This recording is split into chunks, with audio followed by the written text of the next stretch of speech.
Hello বন্ধুরা, welcome to my channel. এখন কথা বলবো ইস্ট বেঙ্গলকে নিয়ে।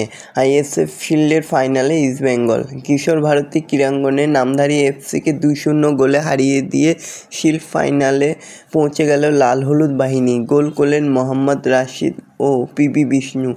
আগের ম্যাচে শ্রীনিধি ডেকানকেও হারানোর এই ম্যাচে ড্র করলেও যথেষ্ট ছিল অস্কার ব্রোজের দলের জন্য। তবে এই ম্যাচের প্রথম থেকেই জয়ের জন্য ঝাঁপিয়েছিলেন তার ছেলেরা। কার্যত একতরফা ফুটবল খেলে জয় ছিনিয়ে নিলেন তারা। তো বন্ধুরা, এরকমই সব খেলার খবর প্রতিনিয়ত জানতে হলে চ্যানেলটিকে অতি শীঘ্রই লাইক, কমেন্ট, সাবস্ক্রাইব করতে ভুলো না। আর প্রচুর পরিমাণে শেয়ার করে দাও, যাতে আমার 4000 ঘন্টা ওয়াচ টাইম খুব শীঘ্রই পূর্ণ হয়ে যায়।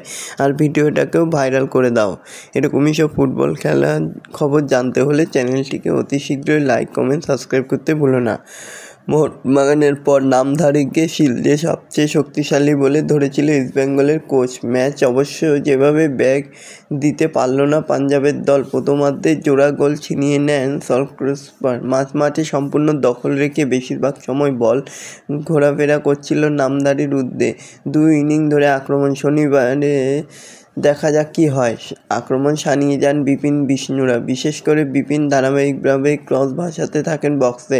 প্রথম একাদশে হামিদের বদলে ডেভিডকে রাখেন অস্কার। 19 মিনিটে ইস্টবেঙ্গলকে এগিয়ে দেন রাশিদ। সলের ক্রস থেকে কার্যত ফাঁকা গোলে হিট করতে পারেননি মিগুয়েল। ফিরতি বলে জোরালো শট নেন মিডফিল্ডার। নামধারীর এক ডিফেন্ডারের গায়ে লাগে, তা জালে জড়িয়ে যায়।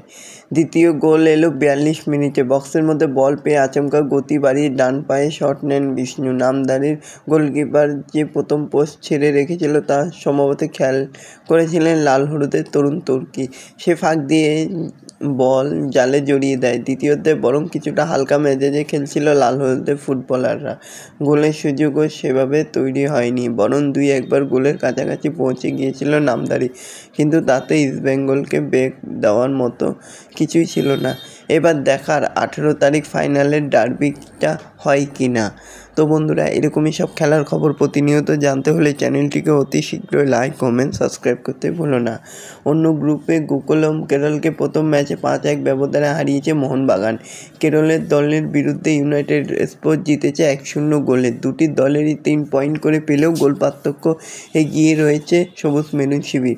তাই বুধবার ইউনাইটেডের সঙ্গে ড্র করতে পারলে শিল্ড ফাইনালে উঠে যাবে মোহনবাগান।